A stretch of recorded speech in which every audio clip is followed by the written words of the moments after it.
Greetings to all. This is Kiran Podia from Gita Vidya Mandir, Gohana.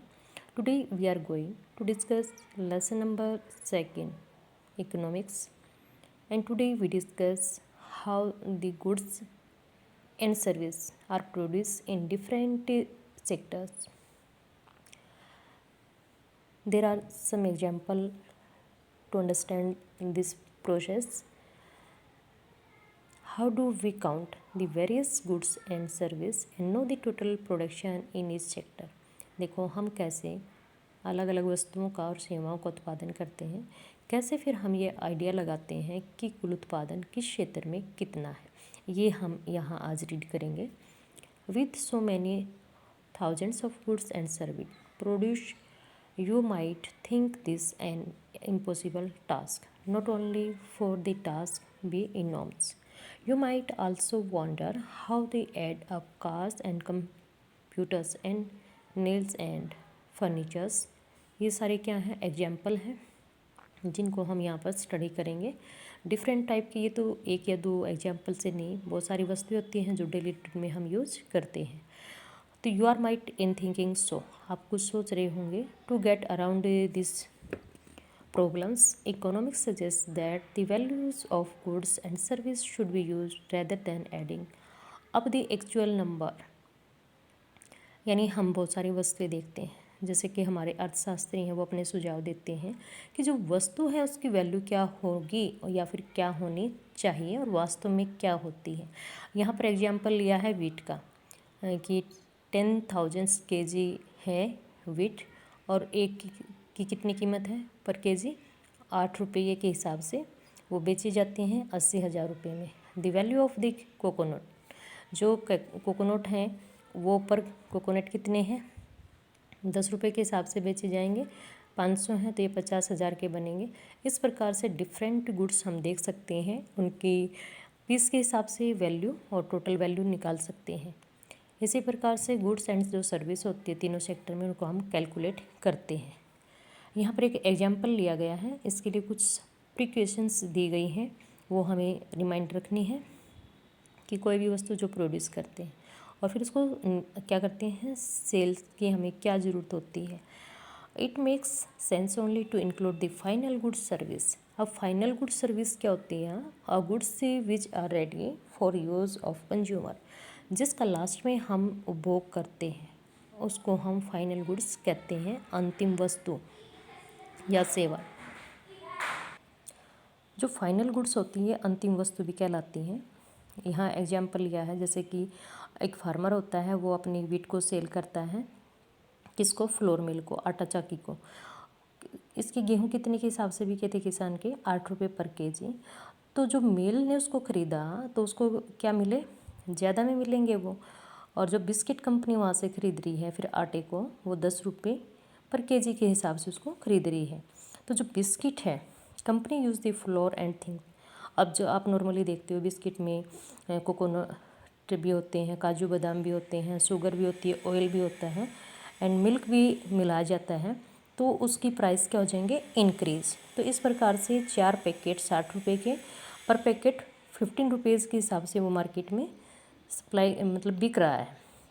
तो वो क्या है, फाइनल गुड्स है, क्योंकि वो अब कंज्यूमर के पास पहुंच रहा है. कंज्यूमर होता है उपभोक्ता, हम सभी जो मार्केट में जाएंगे, कोई भी वस्तु आप खरीदते हो, सिंगल पैकेट लेते हो तो आपको मान लो 5 रुपये का है. अगर आप पूरा पैकेट, उसमें 10 या 12 हो सकते हैं, ले रहे हो तो आपको 4 रुपये 50 पैसे का भी हो सकता है, 4 रुपये 75 पैसे का भी हो सकता है. तो इट मीन्स कुछ कम होगा. लेकिन जो होल सेल होते हैं या जो ट्रेडर्स होते हैं या शॉपकीपर होते हैं, उनको हमसे कम प्राइस में मिलेगा और लास्ट पे जो एमआरपी होती है उस पर वो हमें बेचते हैं. Why are only final goods and service counted contest to final goods. तो ये कहता है कि जो अंतिम वस्तु और सेवाएं होती हैं उनको ही क्यों काउंट किया जाता है. अगर हम ये ऐड करने लग जाए कि पहले वो 10 रुपये का बिका, फिर नहीं 8 रुपये का, फिर 10 रुपये, फिर 25, तो इसके प्राइस बहुत ज़्यादा होंगे. तो जो फाइनल गुड्स होती है उसकी ही कीमत को हम देखते हैं. जैसे कि यहाँ पर फ्लोर का एग्जाम्पल लिया था. फ्लोर यानी आटा क्या है, एक इंटरमीडिएट गुड्स, मध्यवर्ती वस्तु है. अब आटे का प्रयोग क्या करते हैं हम, बिस्किट के लिए भी करते हैं, चपाती बनाने के लिए भी करते हैं, डिफरेंट वे से हम उसका यूज कर सकते हैं। Intermediate goods are used up in producing final goods. अंतिम वस्तु को उत्पन्न करने के लिए मध्यवर्ती वस्तु का प्रयोग किया जाता है। The value of final goods already include the value of the intermediate goods. अंतिम वस्तुओं की कीमत पहले से ही इसमें होती है।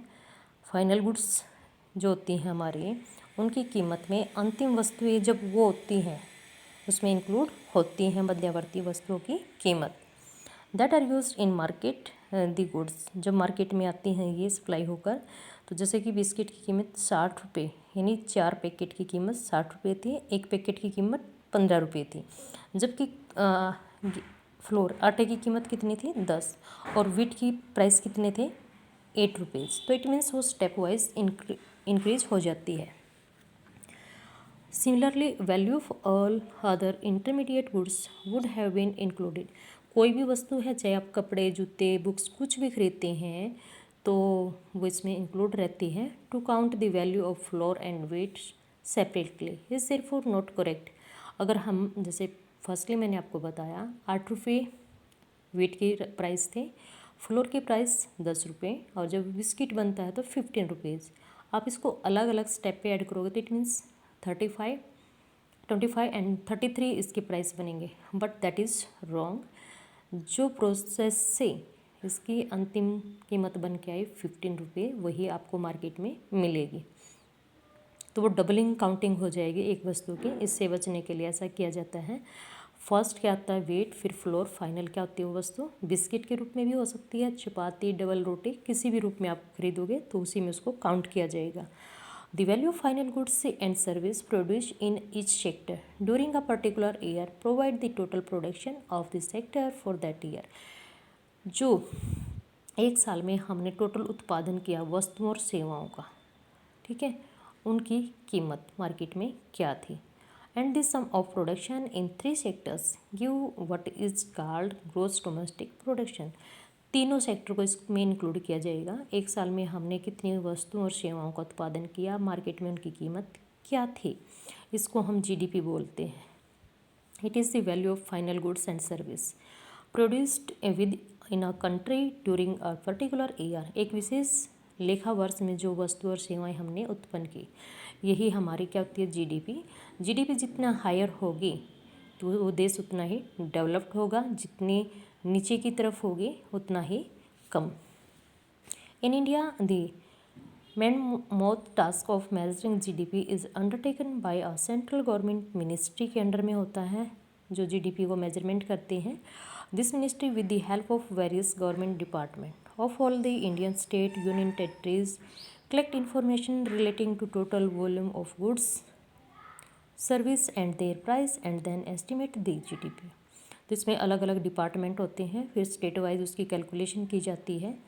सभी राज्यों और केंद्र शासित प्रदेशों में डाटा कलेक्ट किए जाते हैं और जीडीपी को मेजर किया जाता है कि इस वर्ष हमारी जीडीपी क्या रहेगी। नेक्स्ट है हिस्टोरिकल चेंज इन सेक्टर, ऐतिहासिक परिवर्तन। जो 3 सेक्टर हैं इनमें कैसे परिवर्तन हुए। Generally it has been noted from the history of many now developed countries that initially stage of development, primary sector was the most important sector of economic activity। जो देखो एक तो विकसित देश होते हैं डेवलप्ड कंट्री, एक अंडर डेवलपिंग विकासशील जो उस रास्ते पर चल रहे हैं, एक देश ऐसे जो पहले से ही डेवलप्ड हैं, एक अभी विकसित हुए हैं। तो उन सभी में जो प्राइमरी सेक्टर है उसका क्या रोल है ये हम स्टडी करेंगे। As the method of farming changed and agriculture sector began to prosper, जो मेथड या वे ऑफ फार्मिंग है वो चेंज हुए हैं, हम भी देखते हैं। तो इससे क्या है जो एग्रीकल्चर सेक्टर उसमें प्रोडक्शन इंक्रीज हुआ। प्रोडक्शन इंक्रीज होगा तो लोगों के पास इनकम इंक्रीज होगी। It produce much more food, ज़्यादा उत्पादन होगा पहले के कंपैरिजन में। पहले क्या था, लैक ऑफ इंस्ट्रूमेंट थे, लैक ऑफ सीड्स थी एंड फर्टिलाइजर्स, जो फसलें ख़राब होती रहती थी वो ज़्यादा। Many people could now take up other activity, बहुत से लोग दूसरी क्रियाओं में लगे रहते हैं। There were increasing number of craft person, जिससे कि शिल्पी जन क्या है संख्या बढ़ती है। ट्रेडर्स व्यापारियों की संख्या बढ़ती है। बाइंग एंड सेलिंग एक्टिविटी, ये भी क्या होती हैं, इंक्रीज होती हैं। उत्पादन ज़्यादा होगा तो मार्केट में सप्लाई ज़्यादा तो डिमांड भी ज़्यादा होगी। और इसके लिए ट्रांसपोर्टर्स जो वस्तुओं को एक स्थान से दूसरे स्थान पर भेजते हैं, एडमिनिस्ट्रेटर्स, आर्मी, इन सभी की भी ज़्यादा ज़रूरत होगी। इस प्रकार से at this stage most of the goods produced were natural product from the primary sector. Most people were also employed in this sector. ज़्यादातर वस्तुएं क्या हैं, प्राकृतिक वस्तुएं होती हैं, उसके रॉ मटेरियल के रूप में उनको प्रयोग करते हैं, जैसे वीट है, राइस है, कॉटन है। तो इट मीन्स ये सारे क्या हैं, प्राइमरी सेक्टर में ग्रो होने वाले रॉ मटेरियल, और सेकंड में इनका यूज़ करते हैं। और सबसे ज़्यादा लोगों को रोज़गार भी इंडिया की बात करें तो आज भी एग्रीकल्चर में है। Thank you, have a nice day.